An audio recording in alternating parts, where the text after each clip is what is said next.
এখানে আছে নারকোল, আটা, সুজি আর ময়দা। পরিমাণটা আটাটা একটু দিয়েছি, তালের বড়া খুব সুন্দর নরম থাকে। শুধু সুজি আর ময়দা দিয়ে যদি করা হয় তালের বড়া শক্ত হয়ে যায়। আর নারকোল আছে, আটা আছে আর সুজি আছে। ঠিক আছে, এবার তালটা দেখুন এখানে পুরো রেডি করা আছে। হ্যাঁ, চিনি আর একটুখানি নুন দেওয়া হয়ে গিয়েছে, ওটা আমি আর দেখালাম না। এগুলো একটু একসাথে মেশানো হচ্ছে, তারপরে তালটা দেওয়া হবে। তালটা দিচ্ছি।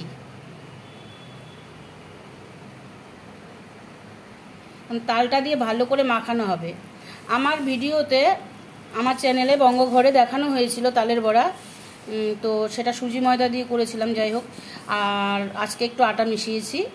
তাতে কি হয়, আপনারা ফ্রিজে রেখেও অনেক দিন ধরে খেতে পারবেন, পুরো নরম থাকবে, শক্ত হবে না।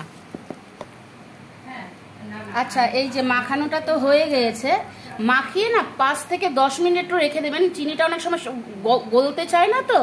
আর একটা কথা বলছি, এই মাখানোটা আপনারা কন্টেনারের মধ্যে রেখেও দিতে পারেন, মনে করলে 4-5 দিন পর আবার কিছুটা ভাজতে পারেন, বড়া ভেজে খেতে পারেন।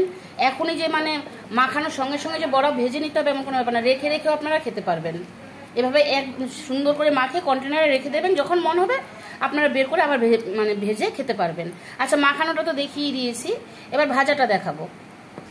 আর একটা কথা বলছি, জল কিন্তু দেবেন না, একটুও দেবেন না। দারুণ হয় খেতে, গন্ধতেই মানে পেট ভরে যায়। এই যে বাটিটা দেখছেন, একদম ছোট্ট একটা বাটি, কিন্তু কাছের বাটি।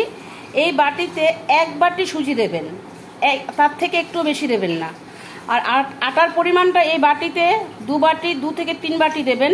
আর 2 বাটি সুজি দেবেন, ময়দা দেবেন। ঠিক আছে, দেখবেন তাহলে বড়াটা খুব সুন্দর হবে আর নরম হবে খুব। হ্যাঁ, বারবার বলছি সুজির মাত্রাটা কম। যতদিন খুশি ফ্রিজে রেখে খান, কোনো অসুবিধা নেই। কড়াটা গরম হয়ে গিয়েছে, সাদা তেল দেওয়া হচ্ছে। বেশ কিছুটা একদম ডোবা তেলে ভাজতে হবে। তেলটা গরম হয়ে গিয়েছে, এবার বড়াগুলো ভাজা শুরু করলাম।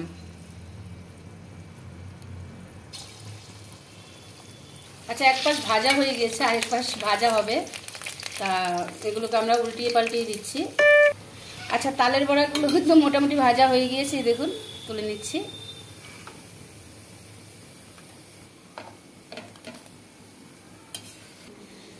এই যে আমার আটা, ময়দা, সুজির তালের বড়া একদম রেডি। এইভাবে বানাবেন, এইভাবে খাবেন, অপূর্ব খেতে। আচ্ছা, আজকে এই অবধি, নমস্কার।